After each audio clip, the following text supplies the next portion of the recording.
Hi. Um, I'm going to see if I can start to send a short video message each week. I know that many of you all are swamped right now, and even setting aside an hour for worship on Sunday morning can feel hard to squeeze in. So, just wanted to be able to spend a little time with you this way for those of you who can't make it on Sundays or can't set aside an hour. Um, One of the things I think I'm good at is naming our messy and hard feelings, and so I've been naming and want to name here what a hard time we're in right now, in this post-vaccine but not post-pandemic time. And a year ago, pre-vaccine, we were times were hard, but we were in it together. Yes, there were people arguing about masking and how often we should be shut down, but what we were facing and trying to live through was the same, the same pandemic. Um, there's I think, a unique trauma we're experiencing right now, knowing that the deaths that are occurring are largely unnecessary.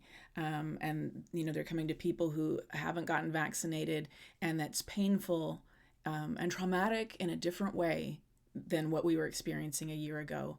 So I want to name that.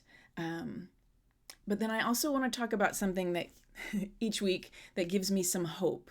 And so bear with me on this one, because it might take me a minute to get to the hopeful part. I've been reading this morning, there's a thread on Reddit, a social media site Reddit, where they've been compiling stories about people who have been publicly anti-vaccine, anti-mask, and then caught COVID and died. So that may sound terrible to some of you. I found reading over it that it's cathartic, and that there's a shared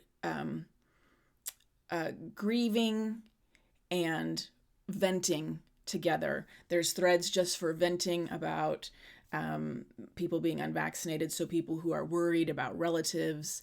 And so they call it the Herman Cain Award. Herman Cain, our prominent politician who spoke against vaccines, was a Donald Trump official and then passed away.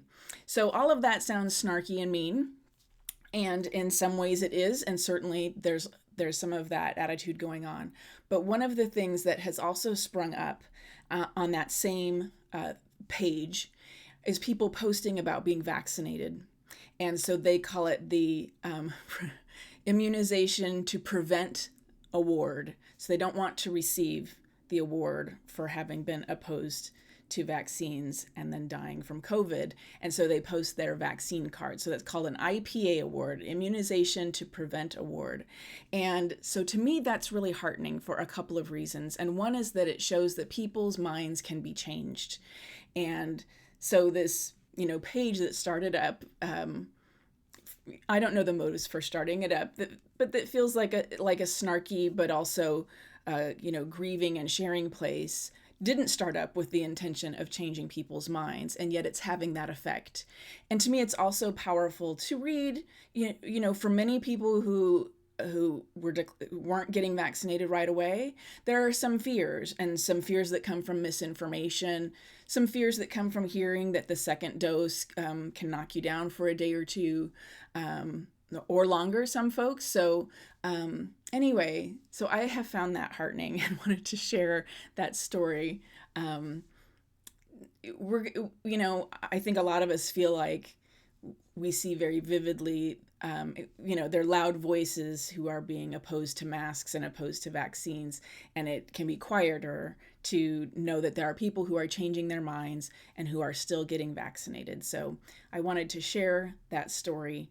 And then if I can just, feeling that like we're all overwhelmed in a lot of ways, many of us, if I can I wanted to offer just sort of something focusing. And this week, it's very concrete. I hope you will be planning to get your flu vaccine. It's available, your flu shot. I've had mine. It's the kind of thing that if you wait too long because you have so much stuff to do, that you'll get yourself into flu season without having gotten it. And of course, with everything going on you don't want to get the flu as much as you don't want to get anything else. So those are the things I wanted to share. I want to keep this message short, and I hope, I just want to say that I love you and I miss you, and I hope we can be together again soon. All right.